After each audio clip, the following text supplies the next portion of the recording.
नमस्कार. इतिहासात कालच्या सुखाची चर्चा झालेली असते.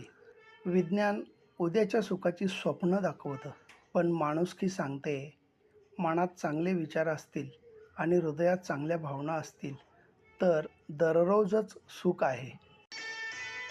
दुःख इतके नशीबवान आहे की ज्याला प्राप्त करून लोक आपल्या माणसांना आठवतात. धन इतके दुर्दैवी आहे की ज्याला मिळवून लोक नेहमी आपल्या माणसांना विसरतात. जीवनाच्या लढाईत बौद्धिक किंवा वैचारिक ताकद संपली की मनुष्य बाहुबलाच्या आधारे द्वंद्व सुरू करतो आणि मनगटातील ताकद संपली की तळहातावरील रेषांतील भविष्यावर विसंबून राहतो. सुखी जीवन जगण्यासाठी घर मोठं पाहिजे ही अपेक्षा नसते. किमान गरजा पूर्ण होत असतील आणि मन समाधानी असेल तर छोट्या घरातही सुखाची बरसात होते. प्रगल्भ विचार आणि दिलदार मन लाभलेली कोणतीही व्यक्ती आकृती उरत नाही, ती स्वतःच कलाकृती असते. आपण प्रत्येकाने दमेपर्यंत श्रम केले पाहिजेत, अशी निसर्गाची मागणी असते. या श्रमाच्या बदल्यात निसर्ग आपल्याला गाढ झोपेची देणगी देतो आणि झोपेमुळे आपण ताजेतवाने होतो.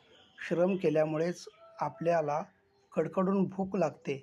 या भुकेचे सुख आळशी माणसाला कधीच अनुभवता येत नाही. जी माणसे आपल्या हाताने श्रम करतात त्यांच्यासाठीच निसर्गाने आपले वरदान राखून ठेवलेले असते. अनेकदा श्रमाच्या कामाचा मोबदला फार अल्प मिळतो व ते कंटाळवाणेही असते. म्हणूनच त्याची भरपाई निसर्ग गाढ निद्रा आणि भूक याद्वारे करीत असतो. थांबला तो संपला, कायदा पाळा गतीचा, हा निसर्गाचा नियम आहे. सायकलची गती थांबली की ती खालीच पडते. सततचा उद्योग व श्रम यामुळे माणसाचे आयुष्य मध्येच पडून नष्ट होत नाही. अहंकार और आत्मविश्वास यह एक ही परिवार के दो सदस्य हैं, लेकिन इन दोनों में कितना अंतर है. आत्मविश्वास कहता है मैं अच्छा हूँ, लेकिन अहंकार कहता है सिर्फ मैं ही अच्छा हूँ. आत्मविश्वास कहता है मैं हार नहीं सकता, अहंकार कहता है मुझे कोई हरा नहीं सकता. आत्मविश्वास कहता है मैं हर मुकाबले के लिए तैयार हूँ, अहंकार कहता है मेरा कोई मुकाबला ही नहीं कर सकता. फर्क केवल इतना है कि आत्मविश्वास की गूंज सफलता तक जाती है और अहंकार की गूंज विनाश तक. धन्यवाद.